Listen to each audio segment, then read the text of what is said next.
buhay o kabiguan, ng ligaya o lungkot. Kaya marapat lamang na tanggapin si Jesus bilang tagapagligtas at Panginoon. At matapos yun ay panariwain ang katapatan at paglapit sa Kanya bawat araw o day by day. Ang day by day ay naglalayong umalalay sa pang-araw-araw na pamumuhay. Narito po si Kuya Ed Lapis sa mensaheng pinamagatang Stop Worrying.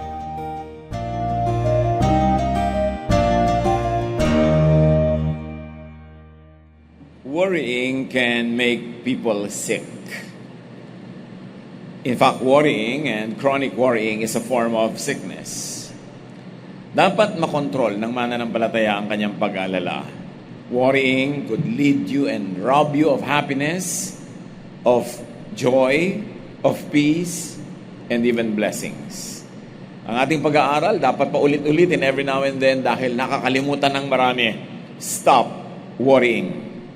Tumigil ng mga di kailangang pag-aalala. Salamat Panginoon dahil pwede namin kayong asahan.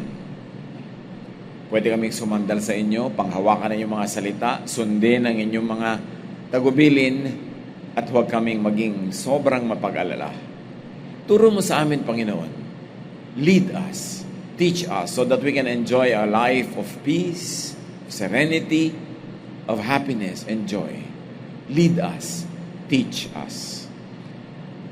May you forgive our sins, O God. We ask you to cleanse our hearts, wash us with the blood of Jesus, enable us to follow you, to understand you, to see your face. Be our speaker, O God. Give us a very simple message that we will not only understand, but will also be able to actualize in our lives. Teach us. In the name of Jesus, your Son, we pray with thanksgiving. Amen. Isang napaka-common na basahin sa New Testament na napaka-sarap ulit-ulitin na basahin, pag-aralan at hingan sa Panginoon ng mga bagong katuruan, Matthew 6:25 to 26 and so on. Ang Panginoon na nagsasalita rito, isa sa kanyang mga gininto ang mga katuruan, I tell you to not worry about your life.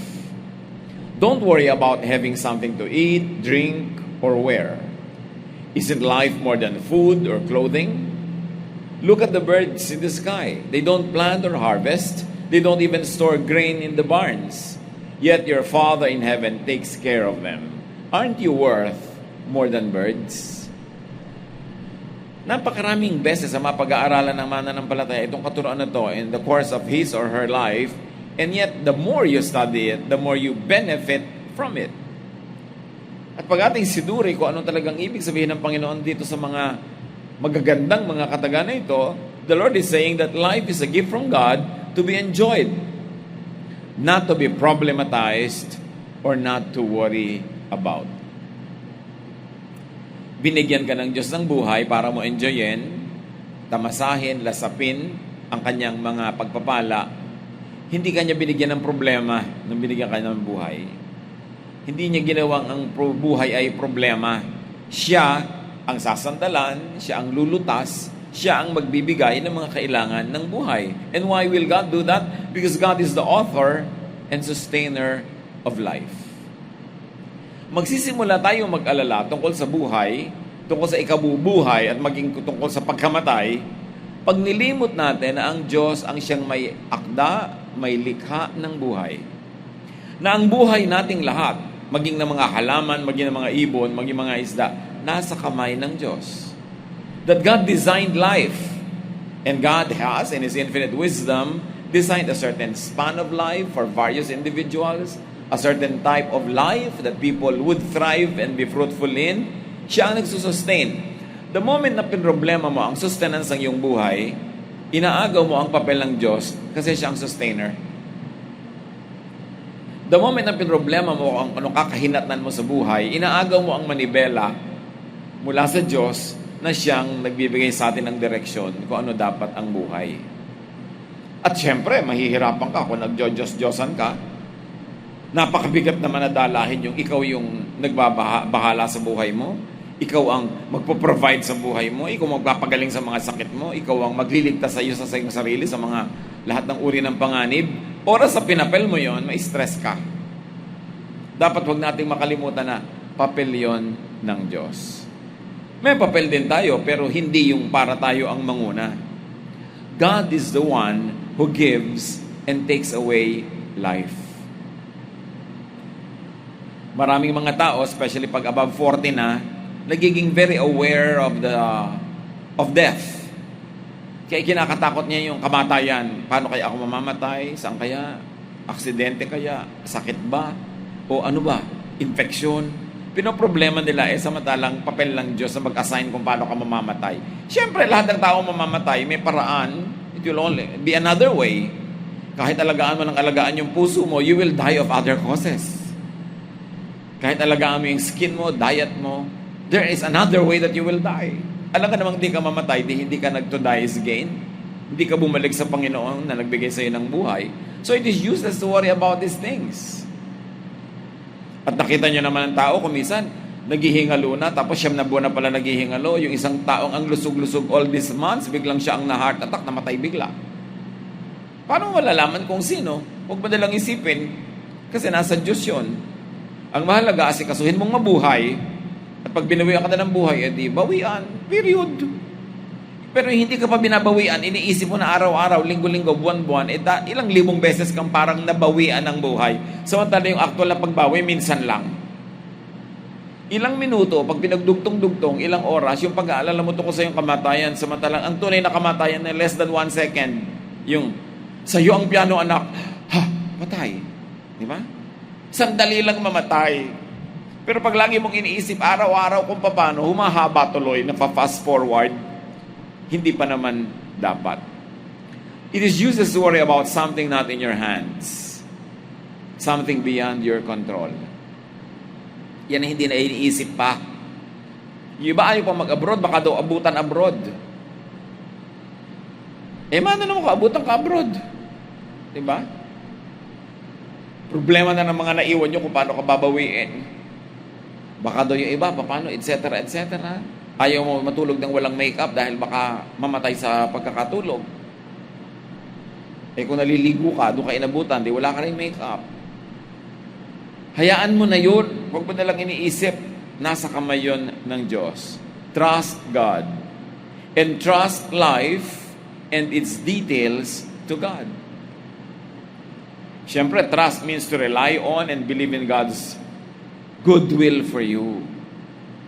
Na ang plano ng Diyos para sa iyo ay maganda, hindi pangit.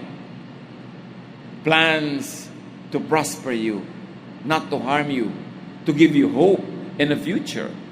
So trust to abide by God's ways. Ang pagtitiwala sa Diyos, hindi ibig sabihin wala ka nang gagawin, Diyos na lang lahat ng gagawa. So kung nagtitiwala ka sa Diyos, nagtitiwala ka sa kakauwian, nakakahantungan, magiging bunga ng lahat ng nangyayari. Pero, sa pang-araw-araw na gawa, kilos, ang ibig sabihin ng trust in God is that you will consciously do practical things that are good for you and for others. Para yung ginagawa mo araw-araw na practical na magandang bagay, ang kakauwian niya, yung magandang ending na gusto ng Diyos para sa'yo, o yung magandang bunga. Trust is active. It's not passive. Trust means you will do things God's way and you will entrust to God the result, the fruit. Magtatanim ka ayon sa pagtuturo ng Diyos. Hukayin mo ang lupa, palambutin mo, medyo babasain, lagyan mo ng seed, alagaan mo, bakuran mo ng konti, diligan mo lagi. Magtatanim ka ayon sa utos ng Diyos. Kikilos ka ayon sa alam mong dapat mong gawin. Yun ang trust. At ano pa yung kakambal na trust? Hindi mo aalalahanin kung paano tutubo yung ugat, paano lalabas yung mga dahon, paano lalabas yung bunga. Problema yun ng Diyos. Yun ang trust. Trust in God means partnership. You will do what is practical and good, then you will entrust to God the result. Mag-aaral ka na mag-aaral, may exam ka kasi, yun ang trust sa God. Kasi ang sabi sa Bible, study. Do what is practical. Yun ang trust. Hindi yung, di ka na mag-aaral because you trust God. To trust God means to trust in His ways, in His methods. And you will do your life according to those ways and methods that God wants. That's why it is important to know God, God's Word, God's will, so that you can exercise that trust in your practical daily living. Trust yon. So, nagtatiwala ka sa Diyos, magre-review ka kasi may board. Exams. Pero yung magiging result ng exams na yon, hindi mo na yun pinoproblema. Yun na ang side ng God. Pinipili mo kung sino mapapangasawa mo according to God's way. May mga paraan naman para piliin yan according to God's way. Kung sino ang pinakamainam na will ng God for you. Pero matapos mong gawin yung decision mo based on things that you have done well, your research, your observation, which is God's way, ang magiging bunga na ngayon, ang magiging marriage mo, ipinagtitiwala mo na sa Diyos. Partnership yung trust. At yun ay tinuturo ni Jesus, trust God. Because God is the author of your life. God knows you more than you know yourself. God knows the future. You don't. So why are you worrying about something you don't know and cannot know anyway? Kaya maraming negosyo yung mga horoscope, mga manghuhula, dahil it feeds on people's fear, people's interest in what cannot be known. Matthew 6:27-30. Can worry make you live longer? Why worry about clothes? Look how the wildflowers grow. They don't work hard to make their clothes. But I tell you that Solomon, with all his wealth, wasn't as well clothed as one of them. God gives such beauty to everything that grows in the fields, even though it is here today and thrown into a fire tomorrow. Will He surely do even more for you? Why do you have such little faith? At nagbigay si Jesus ng napaka-common na example because the people in His time and place were always surrounded by lilies, by beautiful flowers. So sabi niya, tingnan niyo yung mga bulaklak. Hindi naman sila nag-aalala tungkol sa kung anong kulay nila, anong isusuot nilang damit. Pero ang Diyos, kahit damo lang sila na buhay ngayon, bukas, patay na, sinisigan na, pinapaganda pa rin sila. Ikaw pa kaya ang hindi pagandahin ng Diyos? Hindi lang yung kagandahan talaga ang concern dito. Ang tinutukoy ni Jesus is, why worry about non-essentials? Why worry too much about things like clothes, for instance? Why worry too much about things that are not really directly related to your life and to your well-being? Ang pinapakita dito ng Panginoon, mga kapatid, marami tayong iniisip na hindi naman dapat pinag-iisip masyado. Maraming inaalala na hindi naman masyadong mahalaga. One time, I was having a meal with a family of some means. Siguro may bago silang kasambahay, ibinaba yung tasa ng aking kape sa maling side. Siyempre, ang kape, kanan ba, kaliwa, ang tinidor, ganito ba, ganyan, saan ilalagay? Nung nailapag nitong si Bining ang aking tasa sa maling side, kitang-kita ko na inirapan siya ni Donya, friend ko. At talagang sinabi ko na sa'yo kung saan mailalagay ang tasa. Pero nakabangiti siya konti, mabait na ganun na effect, no? Eh, namutla na tuloy itong si babaeng nag-abot ng maling tasa. Siguro, relax, it's okay. You know, yun ang ibig sabihin. Marami namang bagay na hindi mo na dapat problemahin. Siyempre, gusto mong ipakita na marunong ka kung saan ilalagay, na tama ang nangyayari sa bahay mo. Kaya tuloy pag may konting mali, nagagalit ka na. Not because it is important, but because it appeals to your pride. You want to say na, ay, alam ko yan. In my house, everything is perfect. So, maraming bagay tayo mga kapatid na pwede namang hindi napansinin, palampasin na lang. Don't worry about such things. Kung magkakaroon kayo ng bisita, nakaka-stress. If you want to impress. So, huwag na lang magpa-impress. But it's okay to want to please guests. Magkaibang magkaiba if you want to impress or to please. Pero sa labas, mukhang pareho lang. Pero anong laman ng puso mo? Gusto mo talagang magbigay ng kasiyahan o magyabang? Ano ba talaga? Pag pinag-aaral mo ang iyong anak, talagang papatayin mo siya para maging first honor? Aawayin mo yung teacher pag nabigay ng mababang grade? Stress na stress ka pag lagi mong ini-engineer kung anong dapat maging ending. Kaya merong mga kailangan maging successful engineer ako tulad ng uncle ko. Hirap na hirap sila ng kagagapang ng mga kondisyones, kaiimbento ng mga sitwasyon para lang marating nila yung gusto nilang marating. Samantalang, relax, just do your best at mararating mo yung gustong paratingin sa'yo ng Diyos. Diyos ang magdadala sa'yo, pwedeng hindi doon, pero dito. Pero para pilitin mo maging doon, may kokopyahin ka, may stress ang buhay mo. You will always worry. Katulad halimbawa ng mga misis na pag middle age na, biglang si mister, tingin-tingin na sa 14 anyos. So si Mrs. ngayon, magmumukhang 12 anyos pilit. Paano man naman gagawin nyo? Nakakapagod magmukhang 12 anyos kung 46 ka na. So yung mga hindi mo na dapat isipin yan. Just be a good 46-year-old wife. Because ang katangian mo is yung wisdom mo, yung karunungan mo, yung pinagsamahan nyo. Hindi maging 14 ka dahil hindi ka na pwede maging 14 kahit anong lundag ang gawin mo. Mapapagod ka lang. So sinasabi ni Jesus, why worry about clothes? And it's not really just about clothes. Why worry about what you are worrying now? Think of what you are worrying about now. Talaga bang dapat ipag-worry? Dapat ka ba talaga maging top sa exam? Ang daming nabubuhay sa mundo, hindi naman nag-top. Yung mga, hindi nga valedictorian, naging bulok-tutorian pa. Pero masaya din naman sa buhay. Kailangan ba talaga lagi kang panalo? Lahat ba talaga ng panalo sa buhay? Masaya. Kailangan ka ba talaga ma-stress? Kaya nang sinasabi ni Lord, why worry about such things? Ito mga damo, kahit damo maganda. Ikaw pa ang hindi pagandahin ng Diyos. So huwag ka mag-alala dyan sa mga bagay na hindi mo dapat problemahin. Yung iba pa, ang gusto ko po sana kung mamamatay ako, yung nakahiga lang ako sa kama, nakapadyama. Parang natutulog lang pag ibinurol. Eh, anong magagawa mo kung iba ang naging kamatayan mo? Natalsikan ka na isang balding mantik ang kumukulo, naging chicharong bulaklak ang itsura mo. Paano yun? Namatay ka rin naman, di ba? Pareho lang. Don't worry too much. Kasi ang warrior, ang susunod niyang gagawin, kaya siya napapagod, ang warrior, nagiging controller.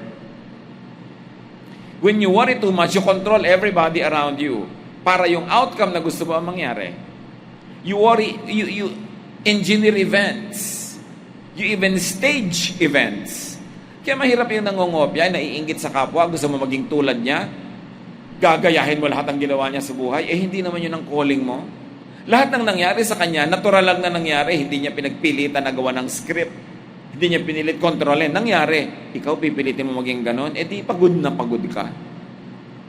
Kaka-stress. Kaya sabi ni Jesus, huwag ka mag-worry. Worrying won't prolong life. Hindi mo naman kayang dagdagan. Kahit 1 minuto ang buhay mo kung gusto nang bawiin Worrying won't solve problems. Iba yung problem solving sa worrying about problems. You may think of your problems, that's fine.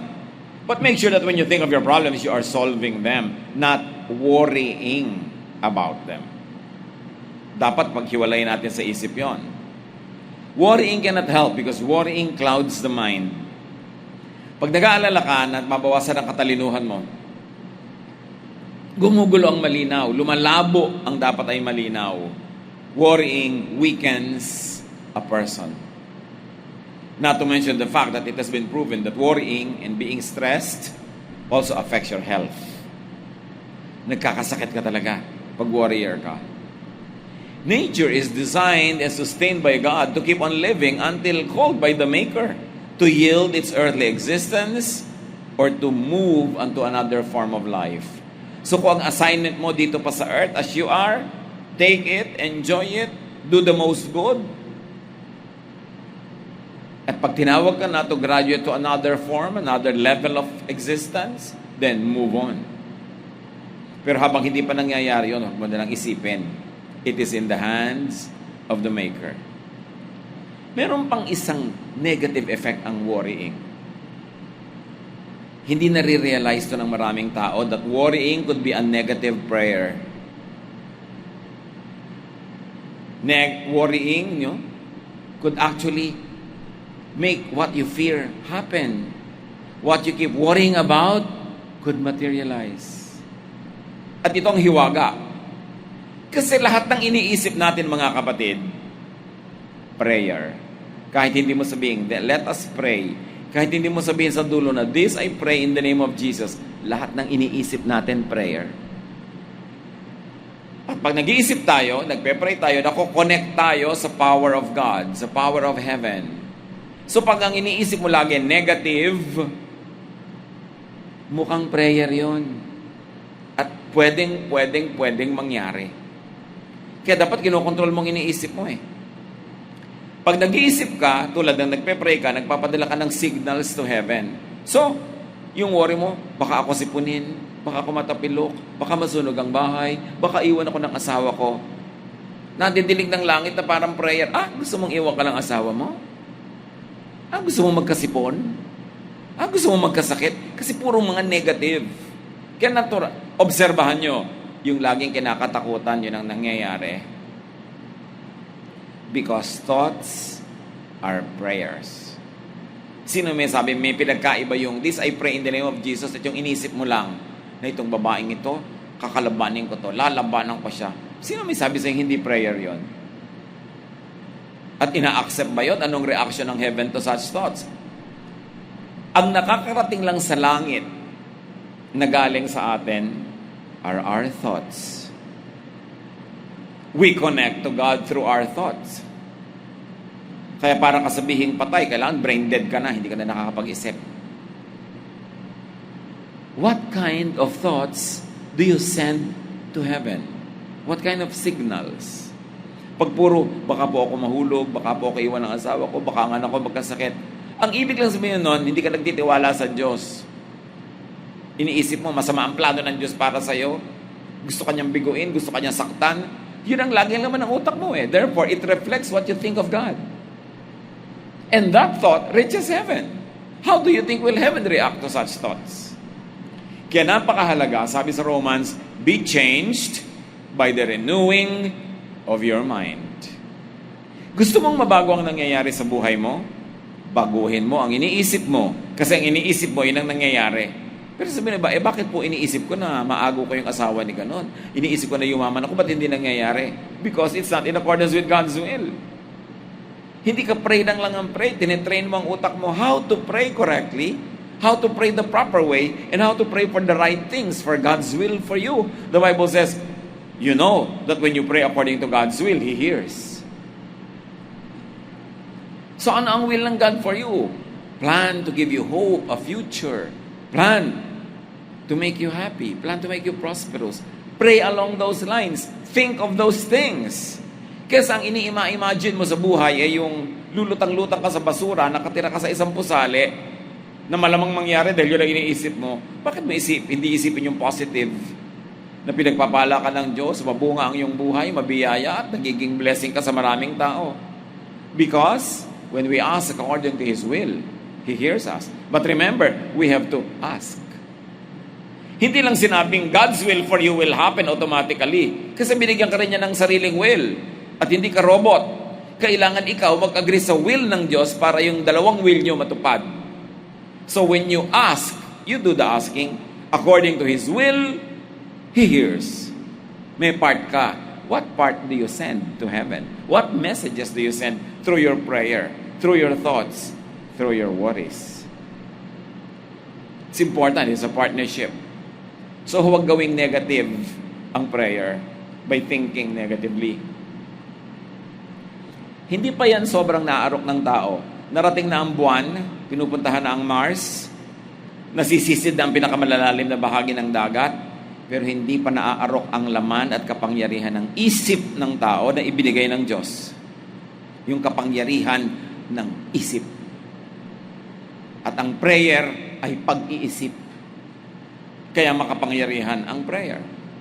Change the way you think. To a godly way, to a positive way, to a beautiful, powerful way. And your life will change. Be changed by the renewing of your mind.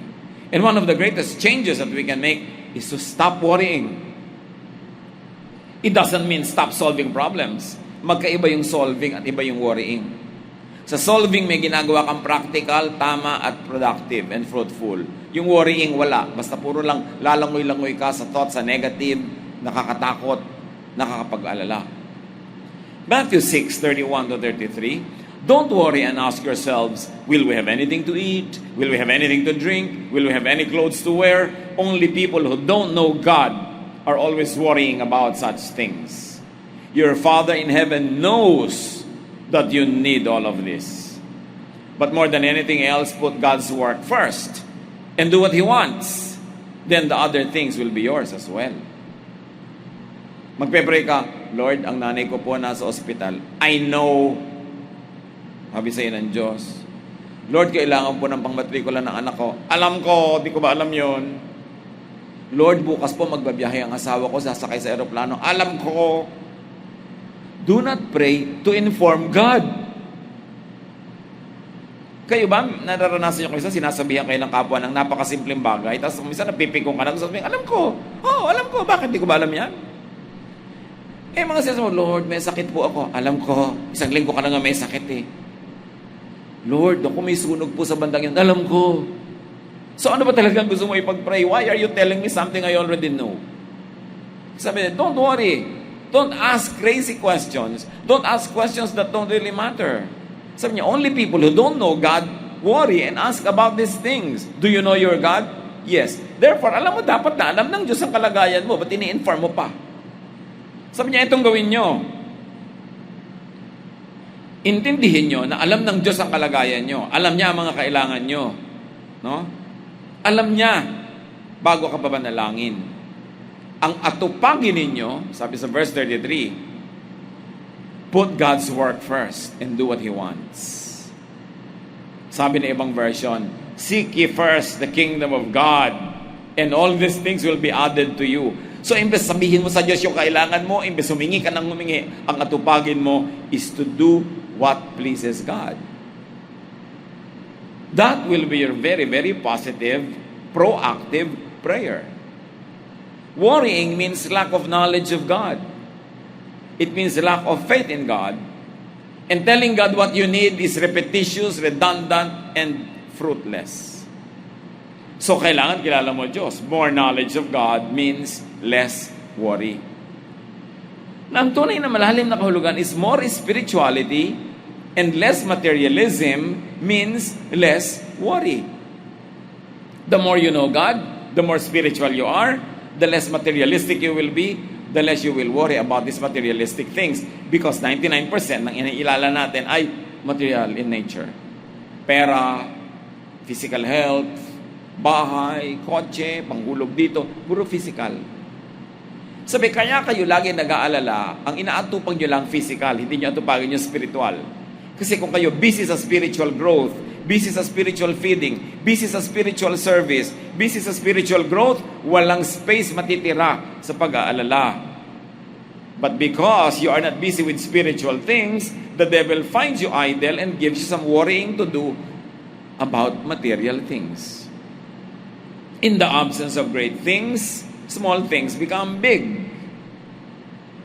So pag walang great and big thing ang iyong buhay na may kinalaman sa Diyos, paglilingkod sa Diyos, misyon, kawang gawa, paggawa ng mabuti, which is big in the eyes of God, pag wala kang ganong big, kahit maliit na bagay, nagiging big kasi walang big eh.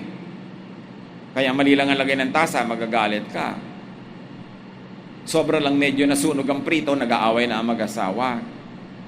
Nakalimutan lang na naka-on ang electric fan, pag-aawayan. Tumapo ng konti ang tubig, naligwak ang kape, may awayan. Why? The size of a man's heart and brain is determined by the size of the thing that makes him angry or worry. Kung nag-aalala ka tungkol sa napakaliit na bagay, ibig sabihin, walang malaking bagay ang buhay mo. Walang misyon. Walang great tasks to do. Kaya pati maliliit na bagay, pinalalaki na lang para magmukhang may malaki sa buhay. So what is the antidote to worry? Know God as much as possible. Keep knowing God. Change from glory to glory. Then you will know na may bagay na malaki at may bagay na maliit. Sabi ni Jesus, you hypocrites, you swallow a camel, but you strain out a gnat. Kahit buong kamelyo, nalululon nyo. Pero maliit na insekto, di nyo malulon. Mali ang concept nyo of what is important and what's not, what's big and what's small. At sabi niya, seek first His kingdom and His righteousness. Prioritize God's work. Prioritize God's kingdom and spirituality. Do what God wants. And when you do that, you will not worry, or you will worry so much less, because there's no more space in your heart for such things that come from the devil. Fill your heart with the works of God, and you will have no space for the works of the devil. And worrying is not God's work, it is the work of the devil.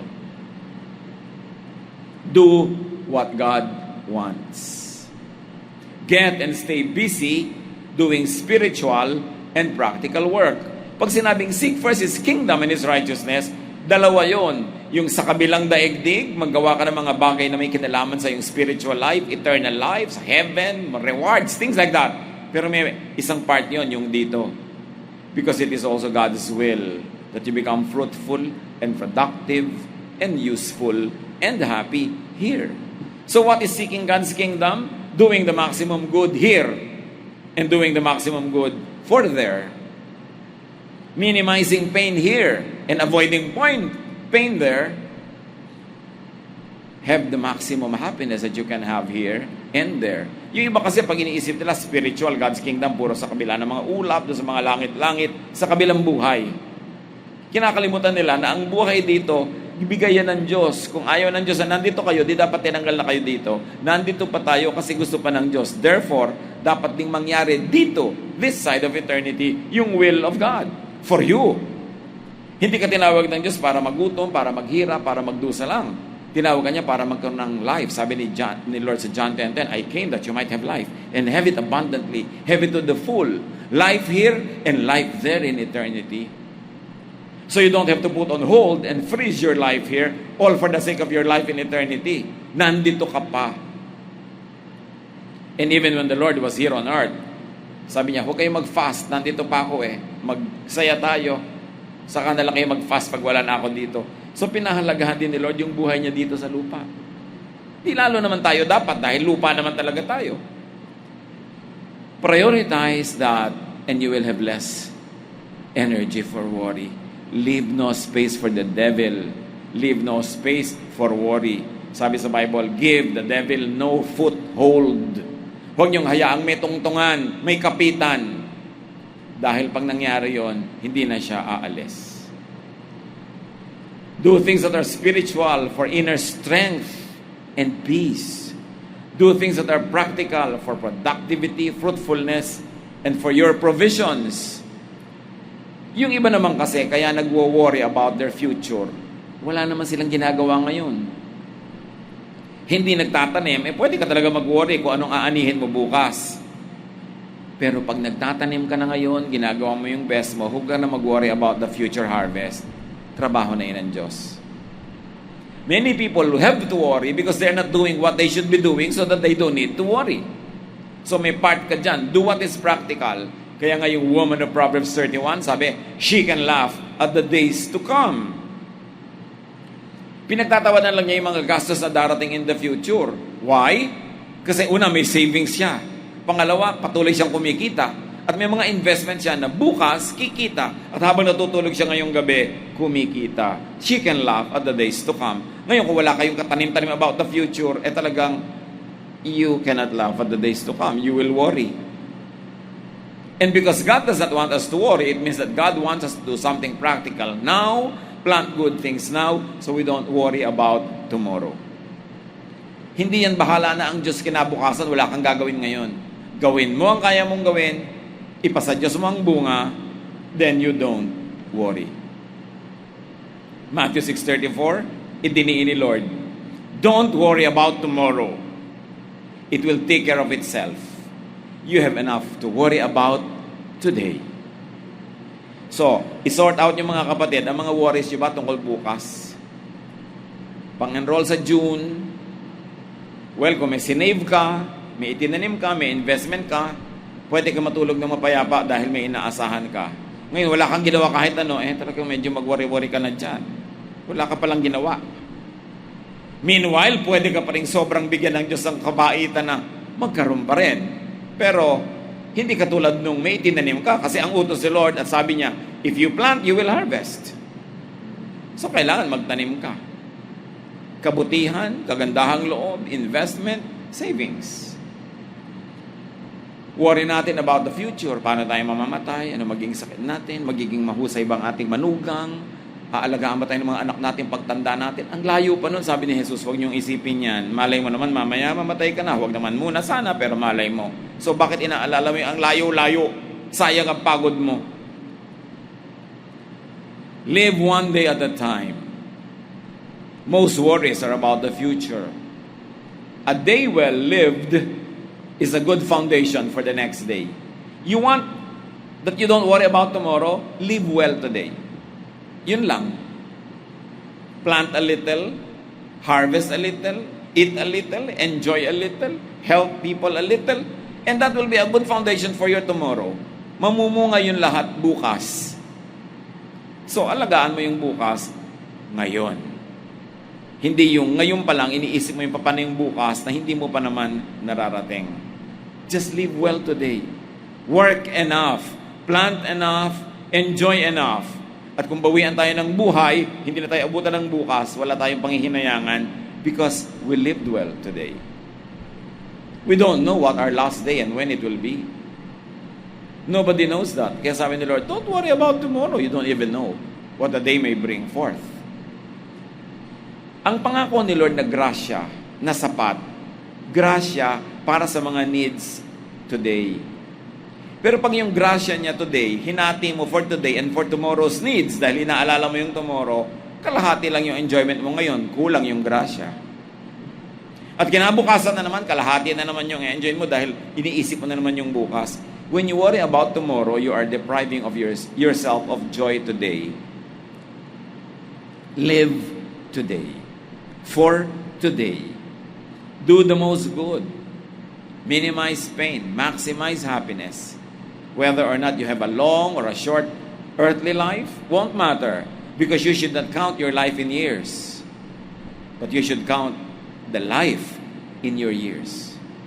Not the years in your life. Kahit mahaba ang buhay, kung walang katuturan, wala rin.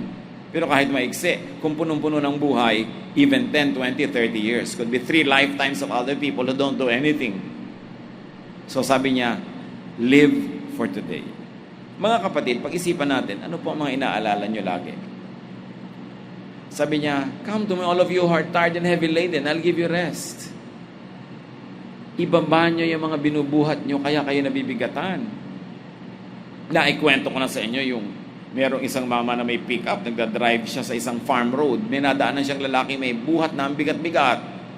Naawa siya. So hinintuan niya. Sabi niya, kawawa ka naman, ang bigat ng buhat mo. Sumakay ka na dyan sa likod ng pick-up. Bababa kita dun sa malapit na sa pupuntahan mo. Hindi sumakay naman yung lalaki. Drive na ngayon itong si may-ari ng pick-up. Nung makita niya sa rearview mirror, alam niyo ginagawa nung nakasakay sa likod? Buhat pa rin niya yung dala niya. Kahit nakasakay na siya sa pick-up. Ganon ang maraming tao. May Diyos na, binubuhat pa rin yung burden na ipinapabitaw ng Diyos. Sabi niyo, akong bahala dyan. Huwag mong isipin, sumakay ka dyan, enjoy the ride. Pero worrier, ayaw ibigay sa Diyos. Ay, baka nyo pabayaan, baka hindi walang mangyari, baka ako na lang, they worry. Sabi ni Lord, come to me all of you who are tired. You are heavy laden, I'll give you rest. Take my yoke upon you. My yoke is easy, my burden is light. I love you, and I like you to have a life that is meaningful and enjoyable. But worry will rob you of all of that. Where is the battle? Sabi sa Bible, our battle is not against flesh and blood, but against principalities, against powers in the air. And if you really like to understand it, our battle is in the mind. Ang tunay na bakbakan nangyayari sa isip. Magiging positive o negative thinker ka ba? Magiging trusting or worrying ka ba? Magiging mainggitin ka ba o appreciative? Ang buong buhay mo, ang shape ng buhay mo at pupuntahan ng pang-araw-araw na buhay mo is determined by the way you think. Kung selosa ka, inggitera, you will be miserable. Pagka mapagduda ka, wala kang pagtitiwalaan. Pag mapandaya ka, gusto mo maging mapanglamang, you will be easily swayed by the devil. Your life is determined by the way you think. And when you think, you are praying. That's why your thoughts create your life. Your thoughts shape your life.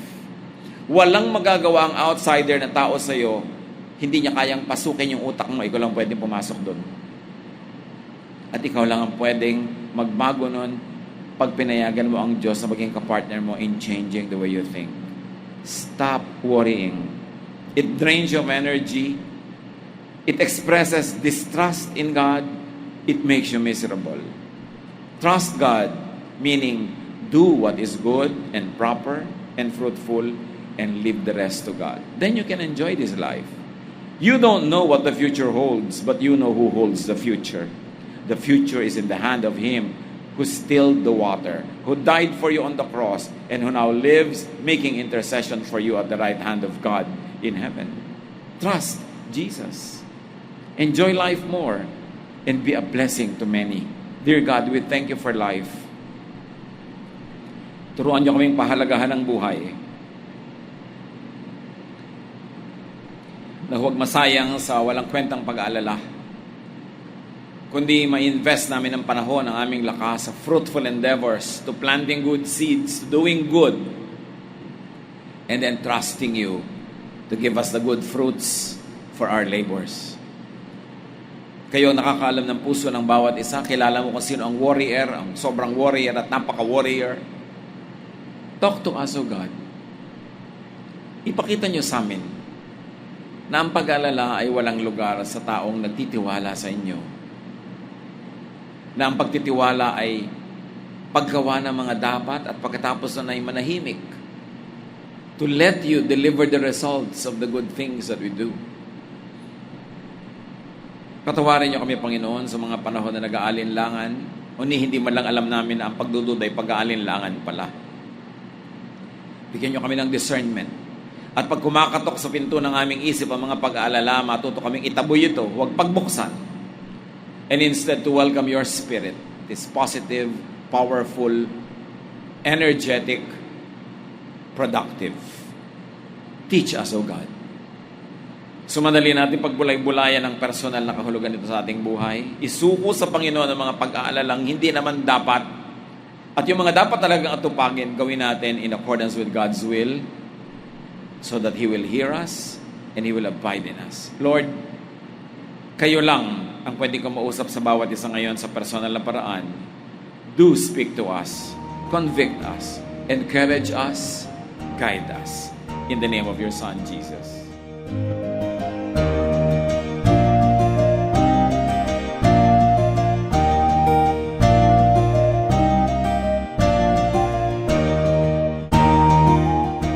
Ang katatapos pong mensahe ni Kuya Ed Lapis ay pinamagatang Stop Worrying.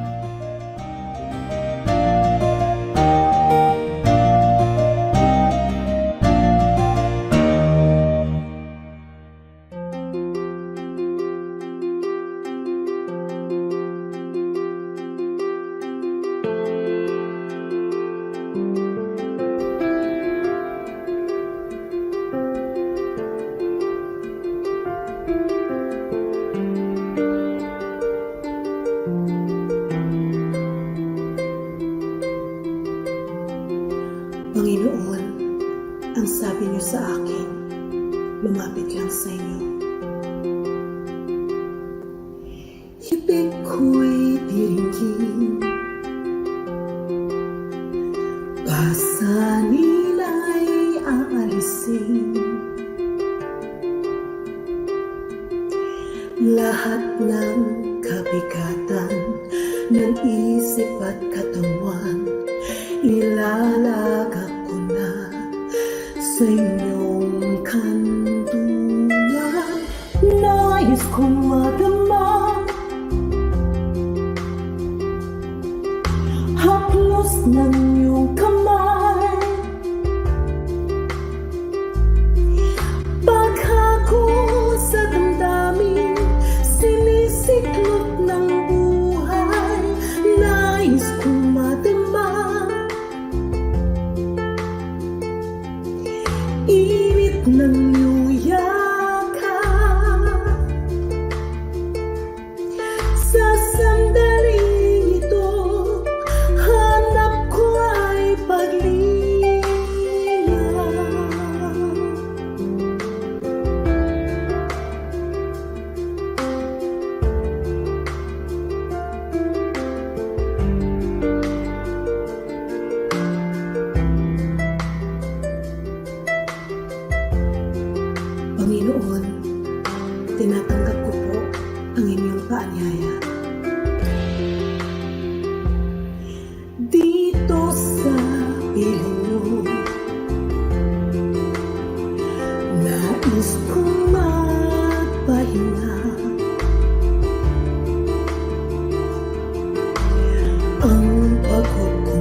naghahanap ng ligaya, lapatan ng lunas, bigyan ng pag-asa, nais kong madama. Haplos ng iyong kamay, paghakot sa damdamin, sinisiklot ng buhay, nais kong madama. Init ng iyong yakap, sa sandaling ito, hanap ko ay paglinga.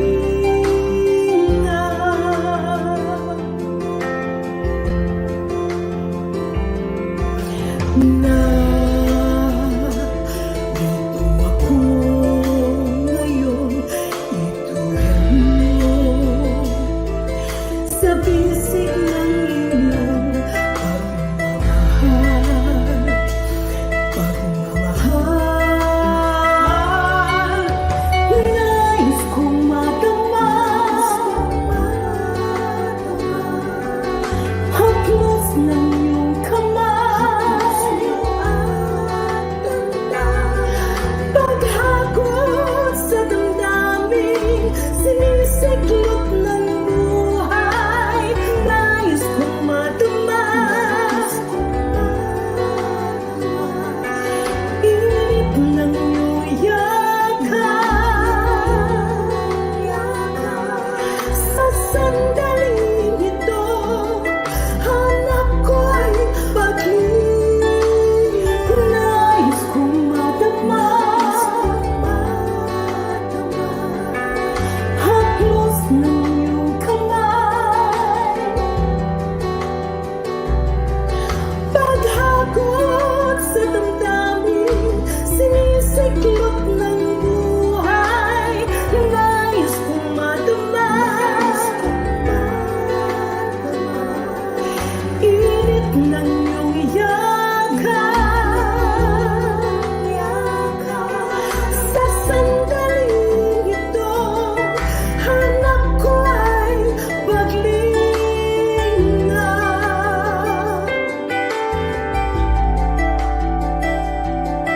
Sa sandaling ito, hanap ko ay paglinga.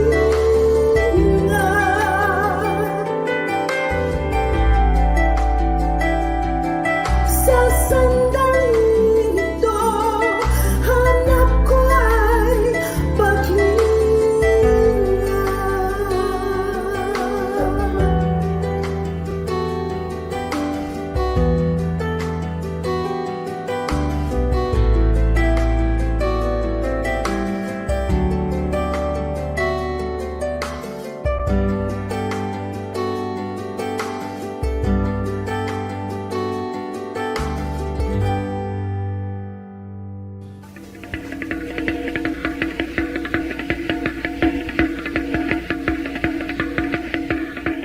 Maraming kasaysayan ang musika ng ating bayan at pawang lahat yon ay mga hiyas ng ating lahi.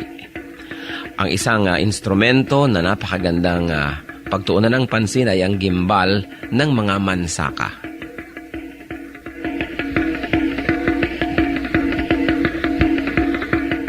Ang gimbal ay isang magkabilaang tambol na matatagpuan sa hilaga at silangang bahagi ng Davao sa grupo ng mga mansaka.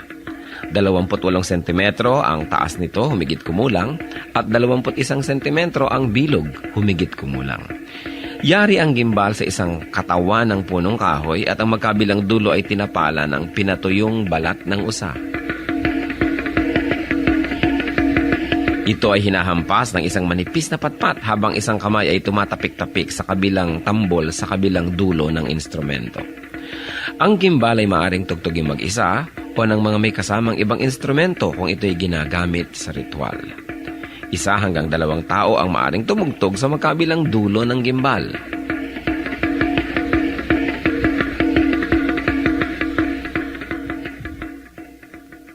Kadalasan ang gimbal ay tinutugtog bilang saliw sa sayaw na ang karaniway kung ano-ano ang pangalan ng tugtugin ay siya ring pangalan ng sayaw. Kung ano ang tawag sa instrumentong ginagamit ay nagiging tawag din sa sayaw mismo. Kung minsan ang gimbal naman ay tinutugtog sa paglalarawan ng kalikasan, halimbawa ang mabilis na pag-agos ng tubig sa batis.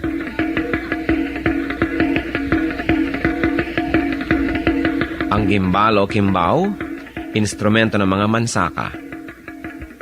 Kayamanan ng ating lahi, hiyas ng ating bayan, marapat lamang na gamitin sa pagsamba sa Panginoong Hesus.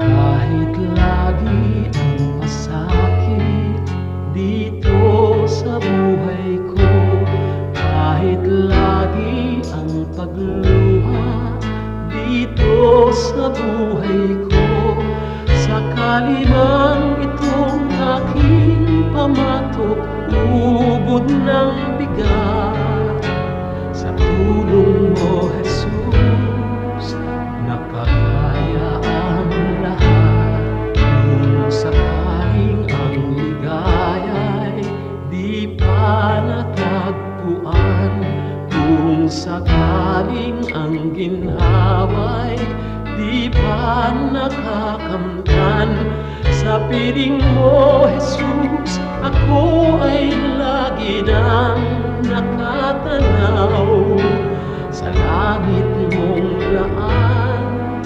Di na mamamanglaw, pagtitiis, pagtitiis ang kailangan kong mabatid.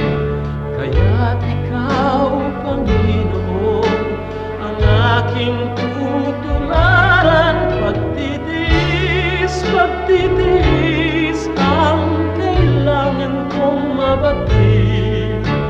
Ang buhay ko ay lalago kung mayroong pagtitiis.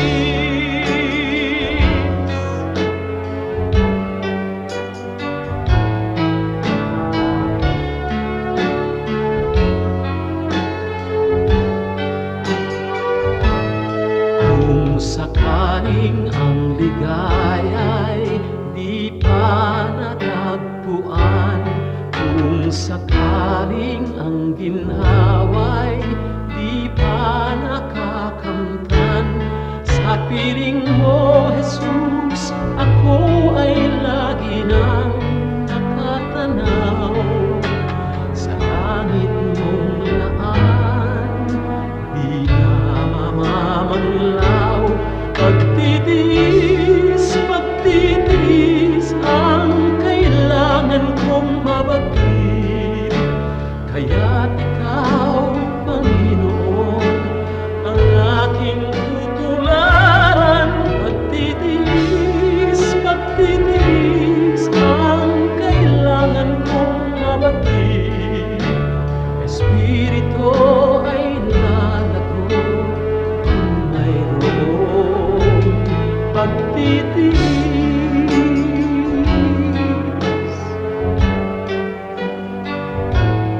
Pagtitiis.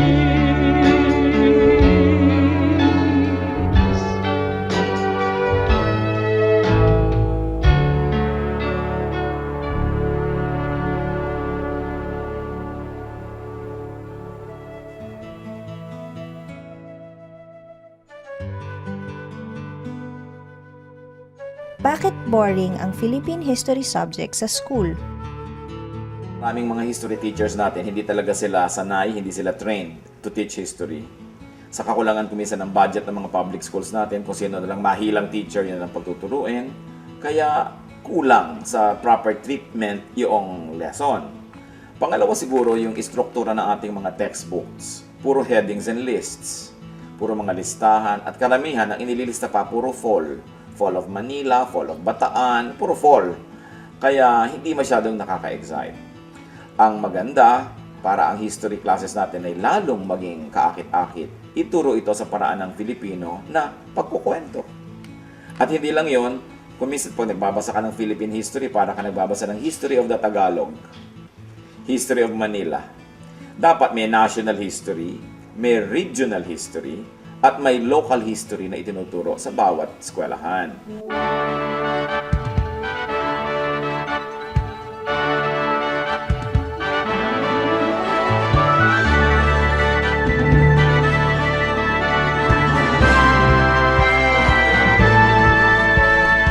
Ang iyong hirang dala, ang iyong ngalan, taglay ang ligaya ng kaligtasan. Alab ng puso sa aming dibdib ay kayo ang dahilan. Uktawin ang nahihimling na damdamin, isingin ang aming yaring isipan. Tangang lakas ay gawin niyong alipin sa inyo ang pagsamba. Pagsamba, dalisay na pagsamba, sa dakilang ngalan ka. Halina sa pagsamba, pagsamba, dalisay na pagsamba, sa dakilang ngalan ka.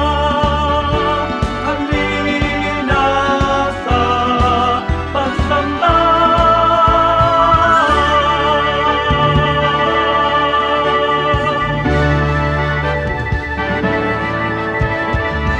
Ang iyong hirang dala, ang iyong ngalan, taglay ang ligaya ng kaligtasan. Alab ng puso sa aming dibdib ay kayo ang dahilan. Ukawin ang nahihimling na damdamin, isingin ang aming yaring isipan. Tangang lakas ay gawin niyong alipin sa inyo ang pagsamba. Pagsamba, dalisay na pagsamba, sa dakilang ngalan niya. Halina sa pagsamba, pagsamba, dalisay na pagsamba, sa dakilang ngalan niya. Halina sa pagsamba, pagsamba, dalisay na pagsamba, sa dakilang ngalan niya. Halina sa pagsamba, pagsamba, dalisay na pagsamba, sa dakilang ngalan niya. Halina sa pagsamba,